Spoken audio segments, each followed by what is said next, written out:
Lentamente la selva va despertando. Las viejas piedras, casi humanas por tanto contacto con el hombre, van a asistir a un nuevo amanecer. Otro más de los cientos de miles de amaneceres que ellas han contemplado.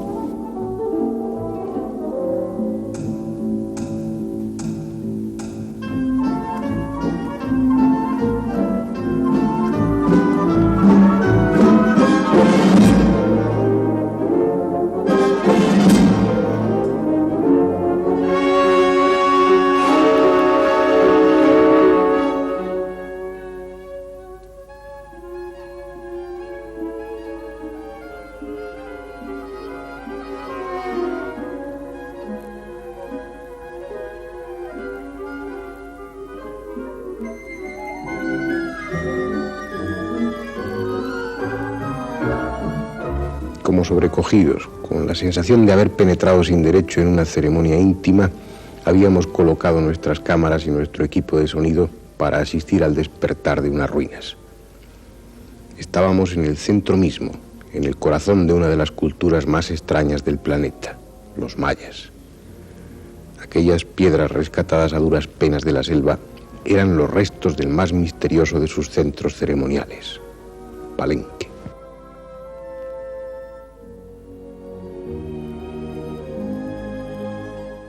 Contar la historia de Palenque es contar la historia del misterio. Ni siquiera sabemos su verdadero nombre. A unos 8 kilómetros está un pueblecito que fundaron los dominicos en 1564, Santo Domingo de Palenque. Por eso le dieron el nombre de Palenque a estas ruinas. Pero ignoramos el suyo, el auténtico, como lo ignoramos casi todo en torno a los mayas. La selva, refugio de papagayos y de monos, lo es también de templos. Lo que hoy vemos es el resultado de una lucha tenaz, a veces cruel con la vegetación. Continuamente hay que desmontarla. Aún así, solo unos 30 edificios han sido rescatados. Allí, arropados por gigantescos árboles y malezas impenetrables, quedan aún más de 400 templos esperando la piqueta del arqueólogo. Tal vez nunca lleguemos a conocer el secreto de esta ciudad santuario. 700 kilómetros al norte está Chichén Itzá, Uxmal, Sayil, Cabá. Al sudeste, entre las selvas de Honduras y Guatemala, también se extendió la cultura maya. Pero Palenque es algo especial, distinto. Aquí los templos se abren en busca de luz, se llenan de ventanales, de corredores.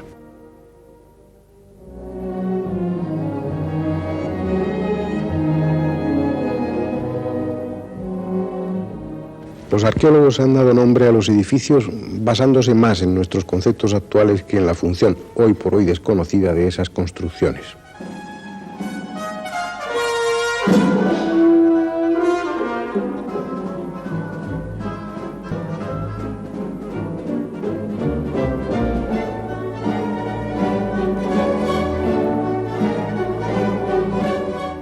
A este conjunto le llaman el palacio por su tamaño y también por lo refinado de sus habitaciones y baños.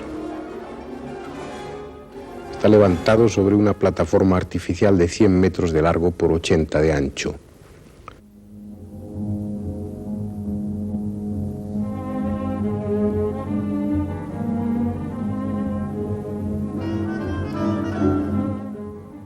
Drenajes, un acueducto subterráneo, baños de vapor, 25 habitaciones, patios interiores y un corredor que rodea todo el conjunto. Hoy es casi un laberinto. La lluvia ha alejado a los turistas y el palacio, como el resto de Palenque, es solo nuestro. Nadie nos impide perdernos entre los muros que chorrean en rojo y azul, jugar a ser descubridores o mejor aún confidentes de las ruinas solitarias. Cuesta trabajo ir hacia atrás en el tiempo. Imaginar este palacio con sus paredes estucadas, pintadas en bizarros colores que contrastaban con el verde oscuro de la selva. Es difícil ahora imaginar a los sacerdotes, a los matemáticos, a los astrónomos recorriendo estos corredores, comentando una actualidad que lleva 1000 años muerta.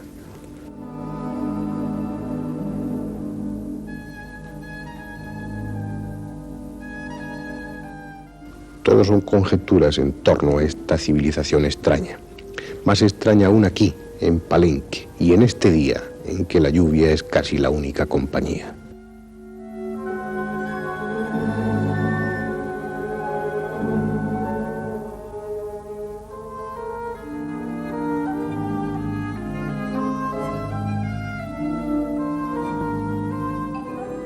No sabemos la historia de estos muros, ni lo que representan las figuras esculpidas, parte de los 9 dioses de la noche o tal vez el fragmento de una ceremonia.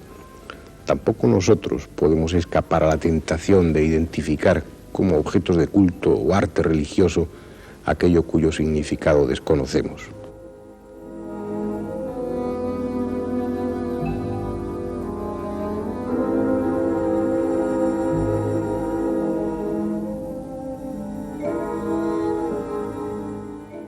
Puede que un día la escritura maya sea interpretada y entendamos su mensaje. Tal vez entonces nos llevemos más de una sorpresa. Lo que hasta ahora hemos descifrado los hombres de este siglo es poco, muy poco, y demasiado sorprendente. Lo que hasta ahora sabemos se concreta casi exclusivamente a su cronología y sus matemáticas. Sin embargo, lo ya descifrado nos permite asegurar que estamos ante una de las culturas más paradójicas. Los mayas no encajan en los mismos esquemas de otras civilizaciones. Unos esquemas que, según los antropólogos y los historiadores, se cumplen rígidamente.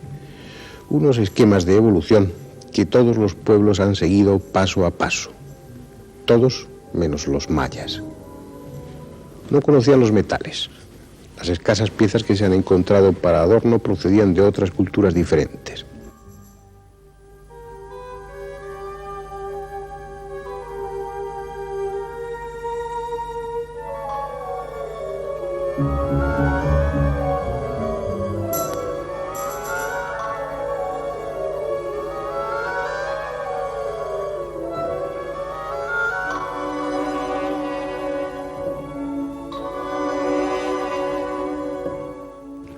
Sin más medios que cinceles de pedernal, tallaron las piedras de sus edificios y esculpieron sus bajorrelieves prodigiosos.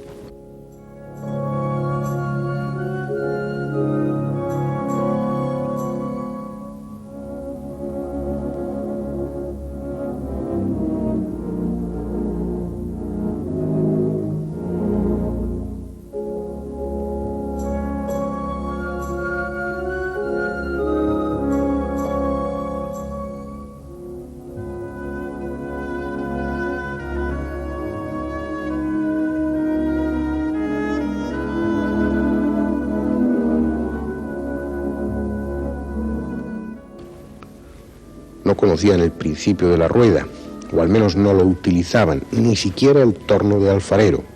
También su agricultura, el cultivo de milpa, el maíz, era precaria, primitiva. Sí, así es desde un punto de vista tecnológico.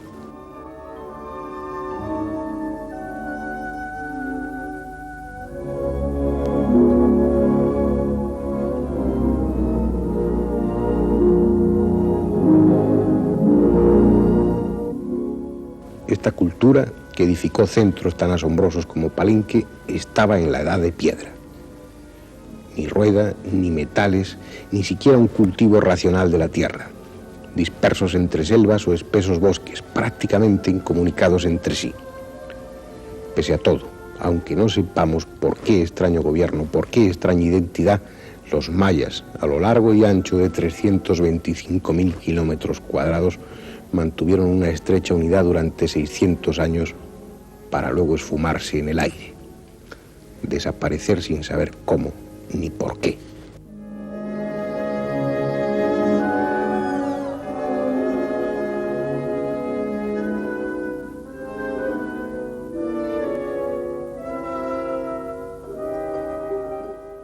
¿Qué pueblo era este?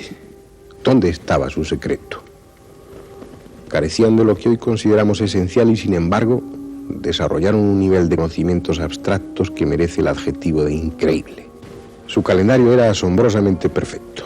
El año civil que utilizaban los mayas era de 365 días y 2.420 diezmilésimas de día, con un error de solo 2 diezmilésimas con arreglo al año solar según las más sofisticadas técnicas astronómicas. Nuestro calendario es más imperfecto. El reloj que ustedes llevan en su muñeca es 3/10 menos exacto que el de los mayas. Les he comentado en otra ocasión su extraordinario cómputo del tiempo, sus incomprensibles medidas. Para los mayas la historia del mundo era algo mensurable. Utilizaban incluso un periodo de tiempo, el Alautún, que servía para designar espacios de casi 64 millones de años. Nosotros situamos el año 0, el principio de la era actual, en el nacimiento de Cristo. Ellos situaban el punto de partida de su calendario unos 3.000 años antes.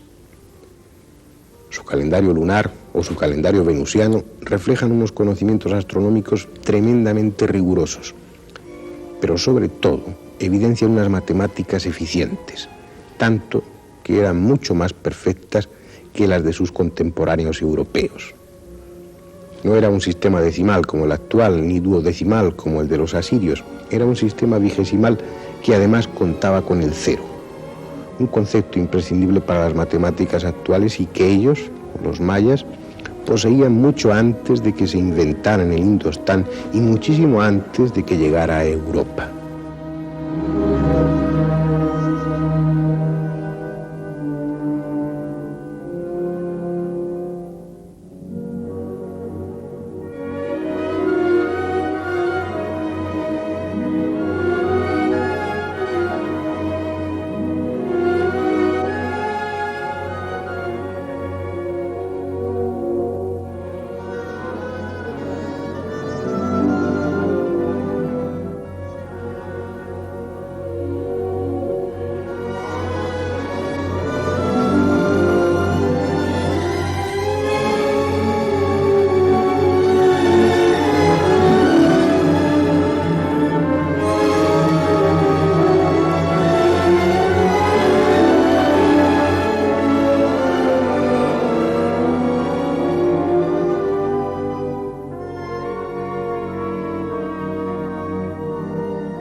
Todas estas cosas pensaba aquel día de lluvia en unas ruinas rodeadas por la selva.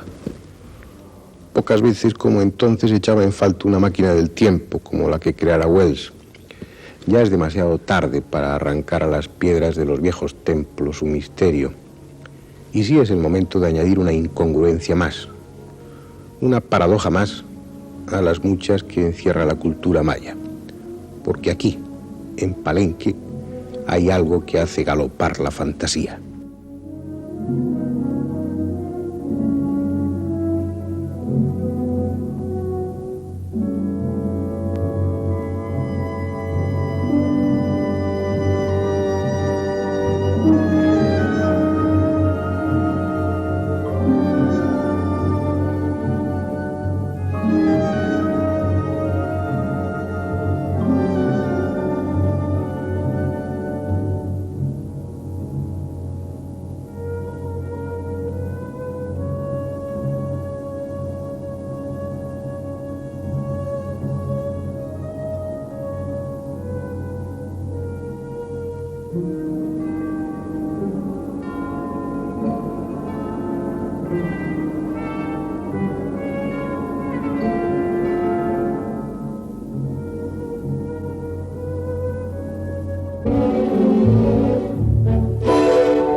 Este es el célebre Templo de las Inscripciones, en apariencia como tantos otros. Una pirámide escalonada y arriba un templete con falsa bóveda. Desde que se iniciaron las exploraciones arqueológicas en Centro y Sudamérica, llamó la atención la existencia de pirámides como en Egipto. Pero había una diferencia, una de esas verdades dogmáticas e indiscutibles recogida en todos los libros. Las pirámides americanas, a diferencia de las egipcias, no sirvieron nunca de tumbas. Y esta gran verdad lo fue hasta el 15 de junio de 1952.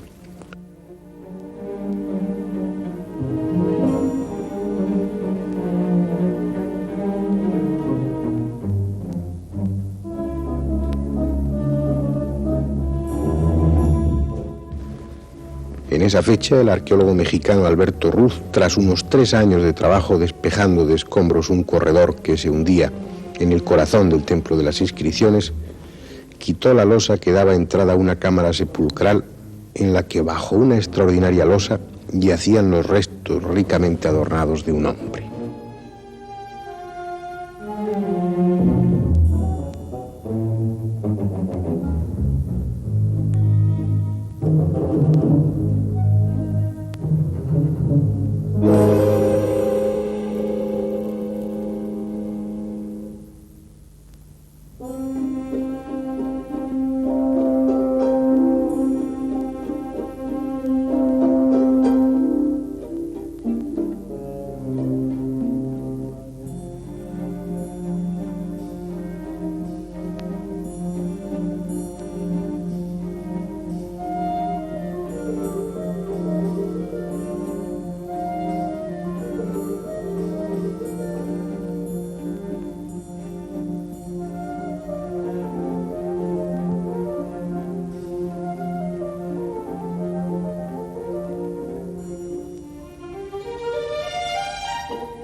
Aquí está, la losa que cubría la tumba.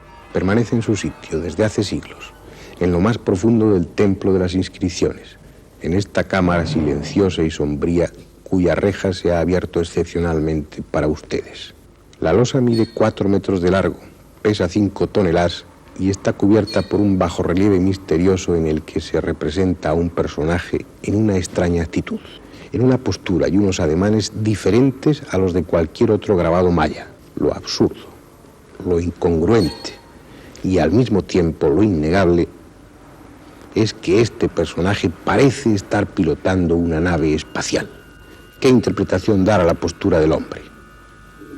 Fíjense en sus manos, parecen estar manejando delicadamente unos controles.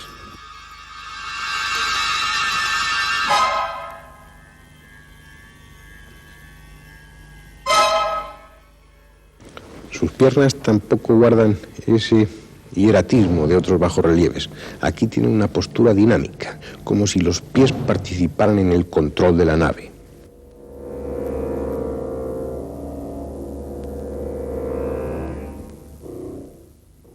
Su rostro parece atento, absorto en la dirección que marca la proa del vehículo. De su nariz parece salir algún artefacto para respirar.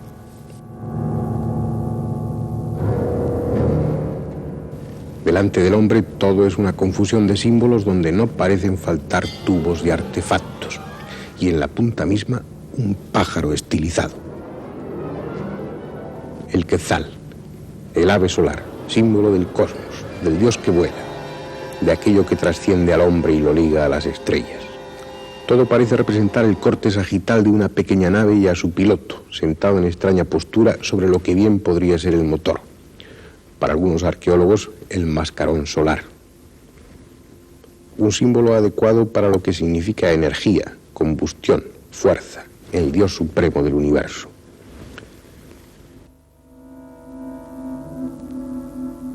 Y justificando aún más si cabe la similitud con una nave espacial, con un vehículo autopropulsado, el chorro de llamas que escapa bajo el motor.